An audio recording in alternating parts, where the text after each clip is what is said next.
সরকারি আধিকারিককে গালিগালাজ, সরকারি দফতরে ঢুকে হুমকি বিজেপি নেতার। পূর্ব মেদিনীপুরের মহিষা দলের ঘটনা।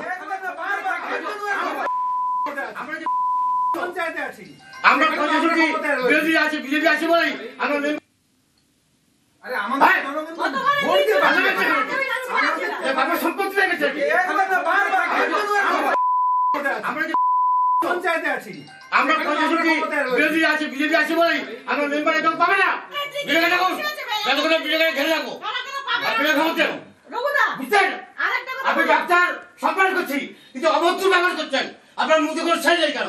আপনি বলতে পারেননি আপনার নিরপেক্ষতা থাকবে না কেন? আপনার বাবা কি বলেছে আজকে ডাক্তার এখন মানমুক্ত থাকছে আমাদের কাছে? এইটা আরো ভালো হতো। আমি লোকের কথা হয়, সবার চেষ্টা করে সাহায্য করতে। আপনি সেখানে অপদার্থ একজন ডাক্তার। যিনি গালিগালাজ করছেন তিনি বিজেপি নেতা রঘুনাথ পান্ডা। তার বিরুদ্ধে অভিযোগ, প্রাণী সম্পদ উন্নয়ন আধিকারিককে গালিগালাজের অভিযোগ। কথা বলবো, সুজিত রয়েছে সঙ্গে। সুজিত, এই বিজেপি নেতা কেন এরকম রেগে গেছেন, এরকম আচরণ কেন তার? দেখো, আজকে বিজেপি নেতা, তার আবার পরিচয় রয়েছে, তিনি রঘুনাথ পান্ডা, মহিষাদল পঞ্চায়েত সমিতির বিরোধী দলনেতা, অর্থাৎ বিজেপির নেতা। তিনি আজকে দলবল নিয়ে গিয়ে তিনি কিন্তু প্রতিবাদের নাম করে এই সরকারি অফিসে ঢোকেন।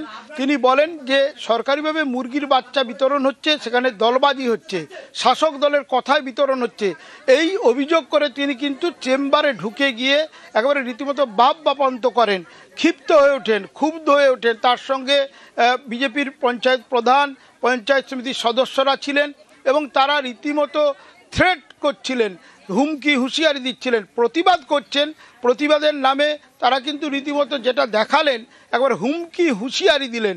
এবং মহিষাদল পঞ্চায়েত সমিতি বিডিও অফিস, সেইখানেই কিন্তু এই ঘটনা। যখন মুরগির বাচ্চা বিলি হচ্ছিল সরকারিভাবে, সেই বিলি করা নিয়েই প্রশ্ন তোলে এবং বিরোধী দল এখানে বিজেপি তারা প্রতিবাদ করছিলেন। করতে করতে চেম্বারে ঢুকে যেটা করছিলেন সেটা কিন্তু যথেষ্টই শোরগোল ফেলে দিয়েছে। কেন না, এই সরকারি অফিসে সরকারি দপ্তরের আধিকারিককে হুমকি হুঁশিয়ারি দেওয়া হচ্ছে, বাপান্ত তোলা হচ্ছে এবং সেটা অভিযুক্ত কিন্তু বিজেপির জনপ্রতিনিধিরা।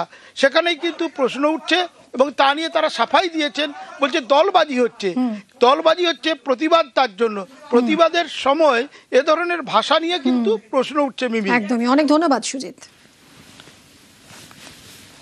প্রাণী সম্পদ দপ্তর থেকে প্রধানের মাধ্যমে লিস্ট চাওয়া হয়েছিল মুরগি বাচ্চা বিলির জন্য। তখন সেই লিস্টের মধ্যেও অনেক নতুন নাম ঢুকিয়ে দেওয়া হয়েছিল। যত মুরগি বাচ্চা বিতরণ হয়েছে বা হাঁস বাচ্চা বা ছাগল, কোনটাই আমাদের পঞ্চায়েতের যে প্রধানরা আছেন তারা জানেন না, তারা চিঠি পান কিন্তু তাদের কাছে কোনো নাম নেওয়া হয় না।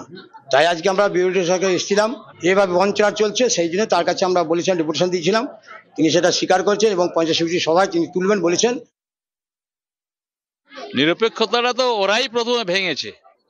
আমরা প্রথমেই যখন আমাদের এই মুরগি বাচ্চা, হাঁস মুরগি বাচ্চা আসে, সেই সময় সমস্ত অঞ্চলগুলোকেই আমরা যেমন অফিসিয়ালি নিয়ম অনুযায়ী সমস্ত কিছু করেছি, কিন্তু সমস্ত অঞ্চল তো যারা বিরোধীরা যারা আছে তাদেরকে কোনো পাত্তা দেয়নি, কোনো কিছু করেনি। ফলে স্থায়ী সমিতির সিদ্ধান্ত যারা কর্মাধ্যক্ষ আছে তাদের মাধ্যমে সব অঞ্চলেই বিতরণ করা হবে। ওদের কারণে এটা করা হয়েছিল। নিরপেক্ষতাটা ওরাই ভেঙেছে। আর আজকে এসে এখানে ঝামেলা করছে, অন্যায় আবদার করছে। নিশ্চয়ই আমরা দেখবো, সে বললে নিশ্চয়ই দেখবো। পঞ্চায়েত সমিতি থেকে যে আমরা নামগুলো নিই মুরগির বাচ্চা দেওয়ার জন্য বা অন্য বেনিফিশিয়ারির ক্ষেত্রে, সেগুলো ওনাদের থেকে কেন নেওয়া হয় না সেই এটা বলতে এসেছিলেন। এটা কিভাবে হয়, নামটা যেন নিরপেক্ষ মানে সবার থেকে নেওয়া হয়, ওনারা সেইগুলো বলে গেলেন। নোট ডাউন করে নিলাম এবং বললাম এগুলো আমি পরবর্তী সেই সমিতির যে মিটিং হবে সেখানে তুলবো, আলোচনা হবে, তারপরে যা ডিসিশন হবে সেইভাবে আবার নেক্সট